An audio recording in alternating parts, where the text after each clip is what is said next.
Hi, this is Eric Martin with Board Game Geek. I'm here with Wojtek at the Galacta booth at Spiel 2013, looking at Metallum, new game for the fair, and hoping you could give us an overview of how to play. Hello. And what we're doing here. Metallum is a two-player game.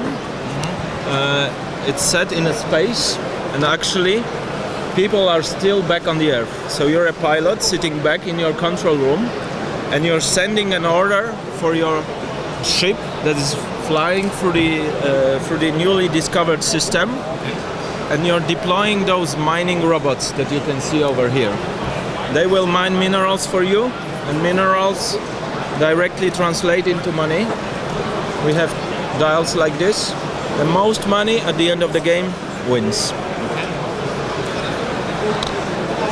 So since you're sitting back on the Earth, you have to prepare a program for your ship, and you send it for it to execute.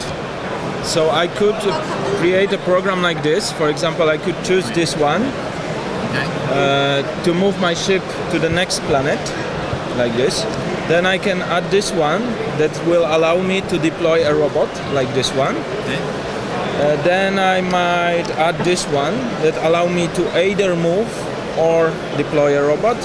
And say I will add this one that allows me to buy one of these cards. And is this the cost down here for each action that you choose? I will come back to that. A very good question. So both players prepare their program behind the screen. We reveal it, and then you get a chance to execute your program. The nice thing is that it's not automatic yet. You still have some decisions. Mainly you can do it in any order you like. So for example, you can move your ship first, then get a card, then drop a robot, and then move your ship again with this one.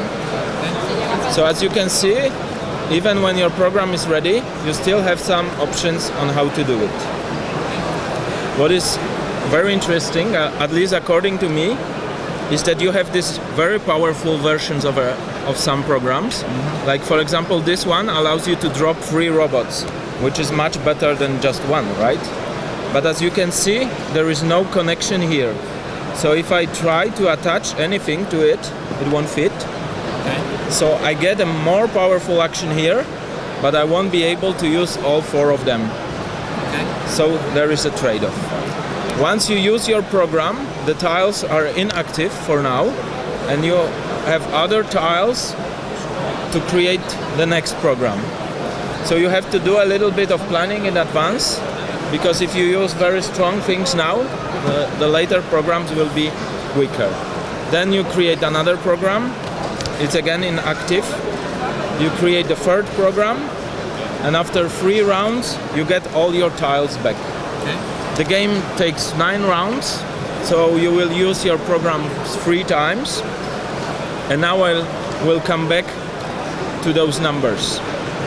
Those are actually complexity ratings of each part of the program. Generally, the better the action, the more complex the program is.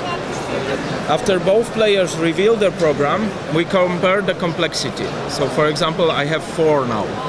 If my opponent has 5, I get a decision as a person with a less complex program who will go first.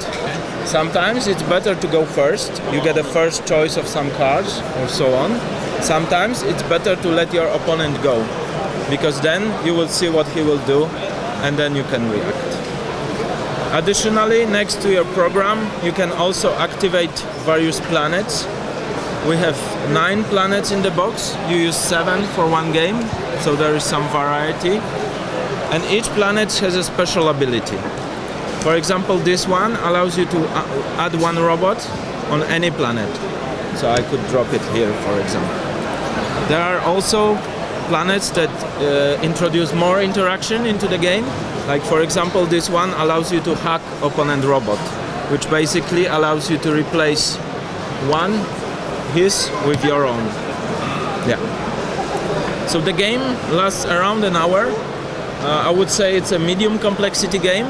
A lot of decisions, because there are many ways to put your program, many ways to use your created program, and also with all the planets that we have, there are other actions. Just to show you, we also have the cards, which are planetary modules.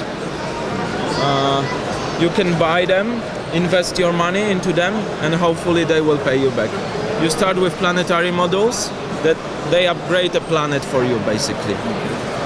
One last thing, how do you get money, right? Oh yes, the thing about winning. Yeah. Yes, with the money. We have a very simple system for it. If you have more robots on a planet than your opponent, you will get more money for it. So very simple majority scoring. All right, thanks very much for the overview. Thank you very much.